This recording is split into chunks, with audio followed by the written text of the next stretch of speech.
Huwag niyo na po kaming hanapin sa mga presinto sapagkat ang inyong mga pulis ay nasa inyo ng mga telepono.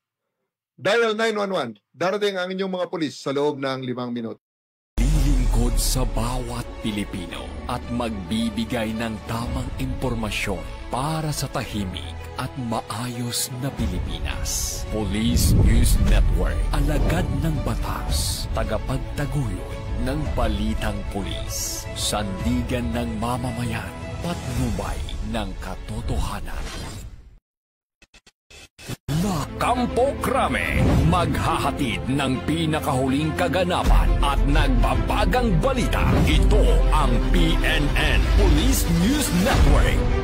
At ngayon, ang inyong mga tagapagbalita. Magandang araw, bagong Pilipinas. Ako ang inyong alagad ng batas, tagataguyod ng Balitang Pulis, Patrolman Don Brosas. Maghahatid sa inyo ng tamang balita, kwento ng pulis at serbisyo para sa mamamayan, at ito ang PNP News Online, ang pangunahing balita ng Police News Network. Alagad ng batas, tagataguyod ng Balitang Pulis.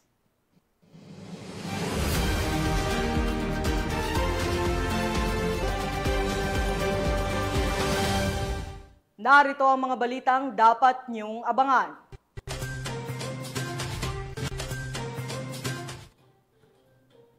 Shabu na nagkakahalagang 10.2 milyon na kumpiska sa buy-bust operation sa Dumaguete City. Mahigit 2 milyong pisong halaga ng marijuana na asamsam, 2 magsasaka arestado. At babae, nasa kote sa kasong karnaping sa General Santos City.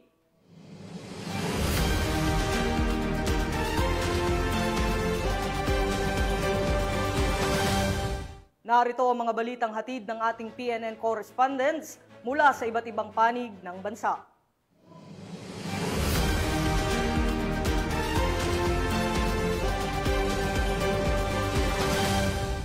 Simulan natin ang balita mula sa bahagi ng Luzon.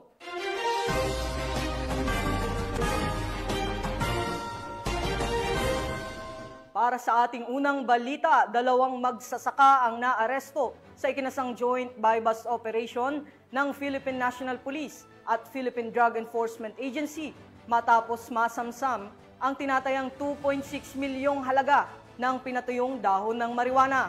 Alamin ang detalye ng report mula kay Patrolwoman Jesly Sabado. 2 magsasaka ang naaresto sa isinagawang joint buy-bust operation ng pinagsanib na puwersa ng Philippine Drug Enforcement Agency Baguio, Baguio City Police Office, City Drug Enforcement Unit, Criminal Investigation Unit, Police Station 2 at Regional Intelligence Unit 14 sa Crescencia Village, Baguio City. Nito lamang 15 ng Agosto, taong kasalukuyan. Ayon sa ulat, isinagawa ang operasyon mula alas 12:25 ng tanghali hanggang alas 2:25 ng hapon, kung saan nasamsam mula sa mga suspek ang tinatayang 22 kilo ng pinatuyong dahon at tangkay ng hinihinalang marijuana na nagkakahalaga ng 2,600,000 pesos. Bukod sa ilegal na droga, nakumpiska rin ang iba't ibang kagamitan, kabilang ang buy-bust money, bodle money, mga sako, cellular phone ng mga suspek at kanilang mga identification card.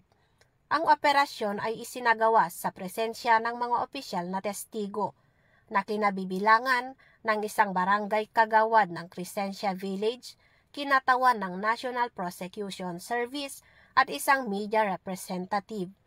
Matapos ang operasyon, dinala ang mga naarestong suspek at nakumpiskang ebidensya sa tanggapan ng PIDEA Baguio para sa karampatang dokumentasyon at pagsasampa ng kaso sa paglabag sa Republic Act 9165 o Comprehensive Dangerous Drugs Act of 2002. Mula dito sa Baguio City, ako yung PNN correspondent, Patrolwoman Jesly Sabado, alagad ng batas, tagataguyod ng Balitang Pulis. Maraming salamat, Patrolwoman Sabado. Samantala, hawak na ng mga otoridad ang nakatalang top 1 most wanted person station level matapos maaresto sa isinagawang manhunt operation kaugnay sa patong-patong na kaso nitong statutory rape, sexual assault at human trafficking. Patrolwoman Ivy Corporal sa report.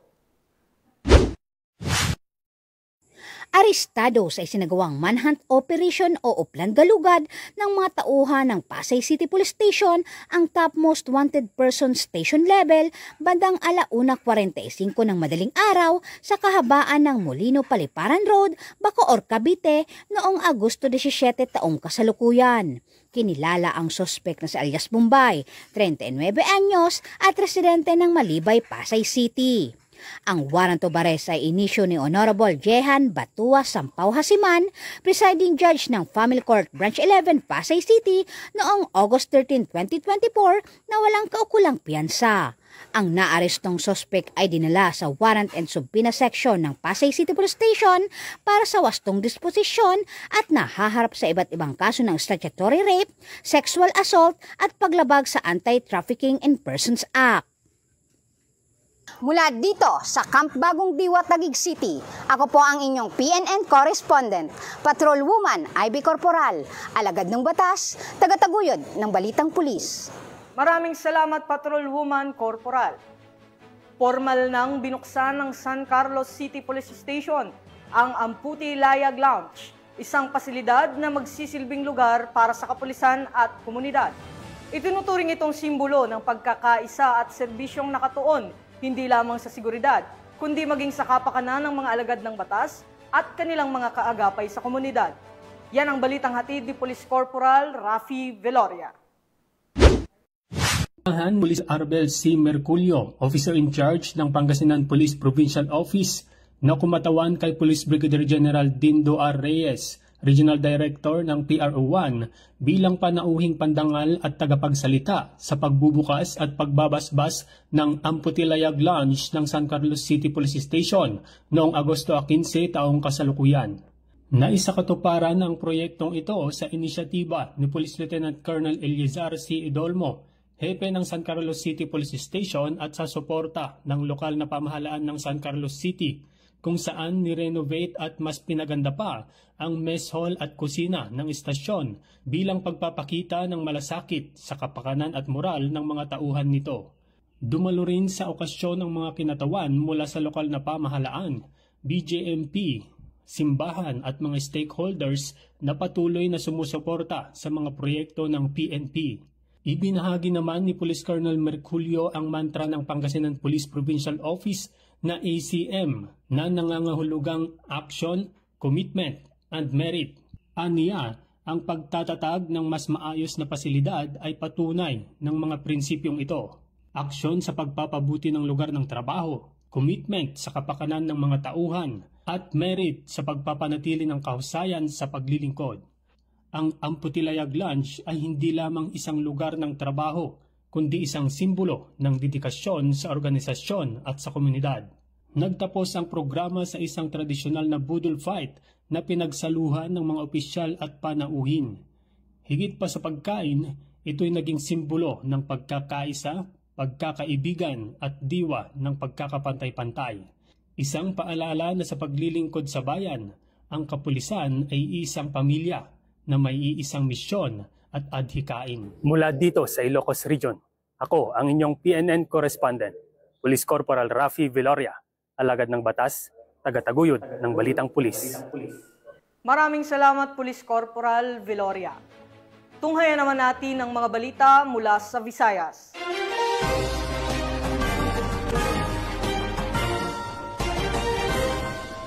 Isang matagumpay na operasyon ng Dumaguete City PNP ang nagresulta sa pagkakakumpiska ng tinatayang 10.2 milyong pisong halaga ng shabu mula sa isang lalaki sa Dumaguete City, Negros Oriental.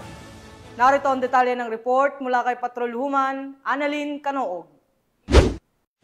umaabot sa mahigit 10 milyon halaga ng pinaghihinalaang shabu ang nasabat ng kapulisan mula sa isang lalaki na target sa bypass operation na sinagawa sa barangay Bahumpandan, Dumaguete City, Negros Oriental nitong 14 ng Agosto sa taong kasalukuyan. Kinilala ni Police Lieutenant Colonel Don Richmond Cunag, Acting Chief of Police ng Dumaguete City Police Station, ang suspect na si Alice Franklin, 41 anyos, high-value individual, residente ng barangay Buntis, Bacong, Negros Oriental. Dako alas 10:19 ng gabi na isinagawa ang bypass operation ng mga operatiba na naging dahilan sa pagka-aresto sa suspect. Nakuha mula sa suspect ang 15 pakete ng hinalang shabu na nasa 1,500 na gramo at may standard drug price na 10,200,000 pesos. Bukod sa droga, nakuha din mula sa operasyon ang isang keypad na cellphone, sling bag, pouch at bypass money. Maharap ang suspect sa kasong paglabag sa Section 511 ng Article 2 ng RA 9165 o ang Comprehensive Dangerous Drugs Act of 2002. Sa bisa ng ating pagtutulungan, nasakote natin ng isang individual na sangkot sa bentahan ng illegal na droga at nakumpiska ang mahigit 1 kilong shabu. Ito ay isang malaking tagumpay para sa ating komunidad. Pinapakita nito na seryoso ang inyong kapulisan sa paglilinis ng ating lugar mula sa banta ng illegal na droga. Ang matagumpay na operasyong ito ay bunga ng patuloy na pagtutulungan ng ating mga ahensya at higit sa lahat ng inyong kooperasyon. Ang inyong mga impormasyon at pagbabantay ay mahalaga upang mapanatiling ligtas ang ating mga pamilya. Patuloy kaming magbabantay at magsasagawa ng mga operasyon upang tuluyang masawata ang anumang banta sa ating kaligtasan. Inihiling ko ang inyong patuloy na pakikipagtulungan at tiwala. Sama-sama nating panatiling ligtas at payapa ang ating komunidad. Ang naturang operasyon ay isa patunay na walang humpay ang pagsumikap ng kapulisan sa paghuli ng mga drug personalities bilang bahagi ng mas malawak na kampanya laban sa iligal na droga. Mula dito sa Central Visayas, ako ang inyong Police News Network Correspondent, Patrolwoman Annalyn N. Canoog, alagad ng batas, tagataguyod ng Balitang Pulis. Maraming salamat, Patrolwoman Canoog. Mula sa buhay na nakatali sa kilusan, piniling yakapin ng isang miyembro ng Communist Terrorist Group ang panibagong pag-asa kasama ang gobyerno at komunidad sa lalawigan ng Samar. Ang report mula kay Patrolwoman Maria Elena Singian. Voluntaryong nagbalik loob sa pamahalaan ng isang miyembro ng Communist Terrorist Group sa Barangay Pabanog, Paranas, Samar. Ang pagbabalik loob ay resulta ng matagumpay na panawagan at pagsisikap ng mga tauhan ng 2nd Samar Provincial Mobile Force Company, kasamang Regional Intelligence Unit 8 at 802nd Maneuver Company Regional Mobile Force Battalion 8. Samantala, nakatanggap naman ang nagbalik loob ng agarang tulong pinansyal at food packs mula sa mga kapulisan. Ang nasabing surrendery ay nasa kustodiya ng 2nd Samar PMFC para sa facilitation ng kanyang posibleng enrollment sa programa ng ating gobyerno na Enhanced Comprehensive Local Integration Program o ECLIP. Muling hinimok ng pambansang pulisya ang ibang mga miyembro at taga-suporta ng CTGs na iwaksina ang maling ideolohiya at magbalik loob sa ating gobyerno upang mabuhay ng payapa kasamang kanilang mga mahal sa buhay. Mula dito sa Eastern Visayas, ako ang inyong PNN Correspondent, Patrolwoman Singian, alagad ng batas, tagataguyod ng Balitang Pulis. Maraming salamat, Patrolwoman Singian. At narito naman ang mga balita mula sa bahagi ng Mindanao.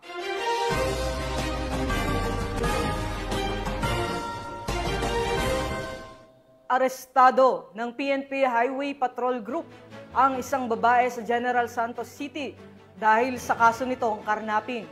Ang buong detalye ng report mula kay Patrolman Mark Roland Feliciano. Hindi na nga nakapalagpa ng arestuin ng Sarangani Provincial Highway Patrol Team ang isang babae na sangkot sa karnaping sa kahabaan ng National Land Settlement Administration Road sa Barangay Lagao, General Santos City nang magsagawa ang HPG ng isang manhunt Charlie operation na nagresulta sa pagkakadakip sa suspect. Kinilala ang suspect na si alias Farina, 30 taong gulang na nakatira kung saan ito nahuli.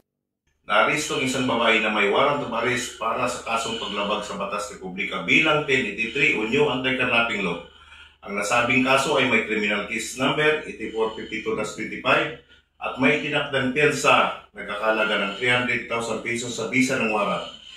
Inikayat ang mga publiko na maging mapagmatyag at magulat agad sa pinakamalapit na himpilan ng pulisya sakaling makakita o ng kainahinaan ng aktibidad o makaranas ng krimen na may kinalaman sa sasakyan. Ang Highway Patrol Group ay patuloy na nagpapatubad ng mas pinaigting na operasyon upang masiguro ang mga lumalabag sa batas ay mapanagot at mahihatid sa hustisya. Sa bisa ng warrant of arrest sa kasong Republic Act 10883 or the new Anti-Carnapping Act of 2016 na nilagdaan ni Honorable Adelbert S. Santillan, presiding judge ng Regional Trial Court Branch 63, Polomolok, South Cotabato nitong July 17, 2025. Binasahan nga ang suspect ng kanyang karapatan sa salitang kanyang nauunawaan at ngayon ay nasa kustodiya ng Regional Highway Patrol Unit 12 para sa investigasyon at tamang disposisyon habang inaantay ang pagharap nito sa korte. Kami ang Highway Patrol Group, ang kakampi nyo sa kalsada na patuloy na magbibigay ng serbisyong HPG. Dahil dito sa ating bagong Pilipinas, ang gusto ng pulis, ligtas ka. At sa iba pang balitang serbisyong HPG, tumutok lamang sa aming YouTube channel at Facebook page na Police News Network. Mula sa tanggapan ng kakampi nyo sa kalsada, ako po si Patrolman Mark Roland Feliciano para sa Police News Network, alagad ng batas, tagataguyod ng balitang pulis. Maraming salamat, Patrolman Feliciano. Isinagawa sa Marawi City ang ceremonial turnover ng mga isinukong armas bilang bahagi ng patuloy na kampanya para sa kapayapaan at seguridad sa rehiyon. Nakatutok dyan si Patrolwoman Angela Bandarlipe. Matagumpay na naisagawa ang ceremonial turnover of surrendered firearms sa ilalim ng Enhanced Comprehensive Local Integration Program o ang Eclipse sa Conference Room Camp Bagong Amay Pakpak, Marawi City nito lamang 15 na Agosto taong kasalukuyan.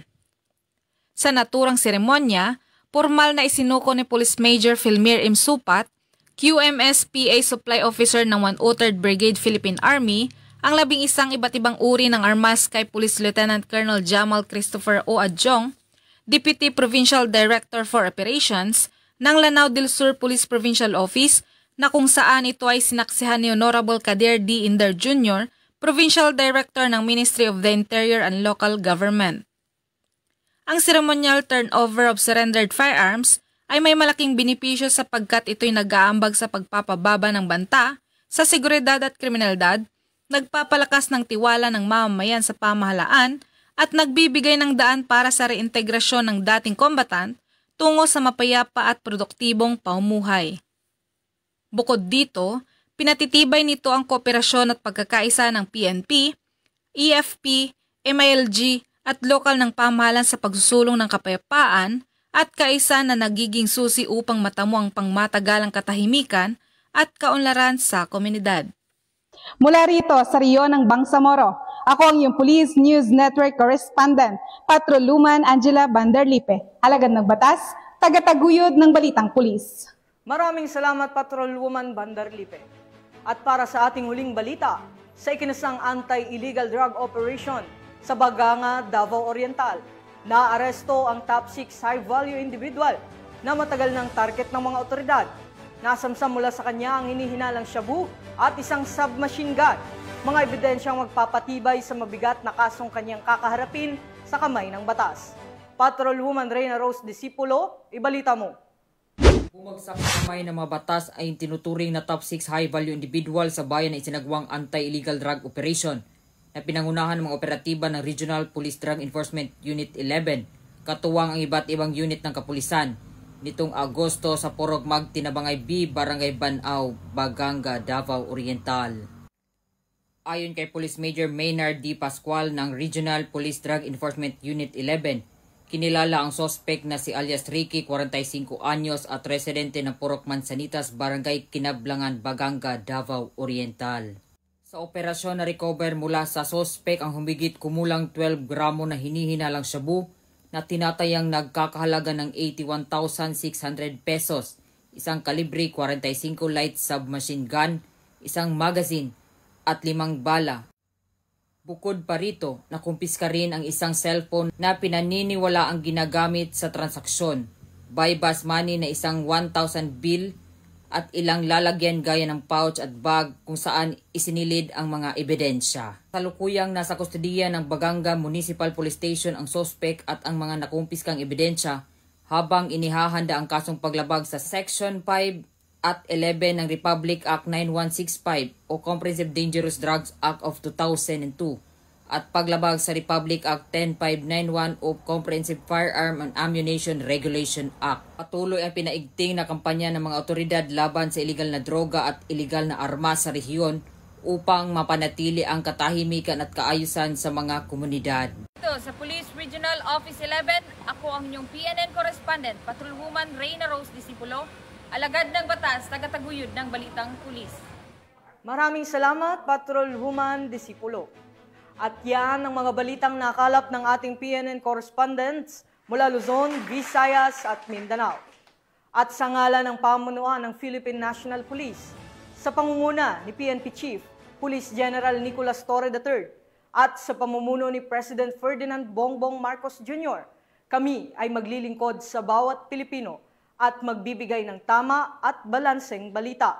At sa mga mahal naming kababayan, huwag na kayong maghanap ng pulis sa presinto sapagkat kami po ay nasa inyo ng mga telepono. Tumawag sa 911. Darating kami sa loob ng 5 minuto. Mula rito sa tanggapan ng tagapag-ugnay ng Pambansang Pulisya, ako ang inyong alagad ng batas, tagataguyod ng Balitang Pulis, Patrolman Don Brosas. Maghahatid ng tamang balita, kwento ng pulis at serbisyo para sa mamamayan.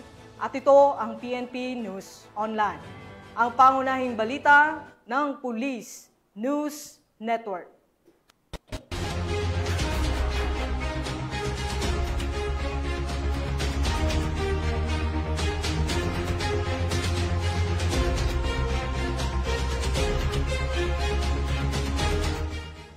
Police News Network, alagad ng batas, tagapagtaguyod ng Balitang Pulis.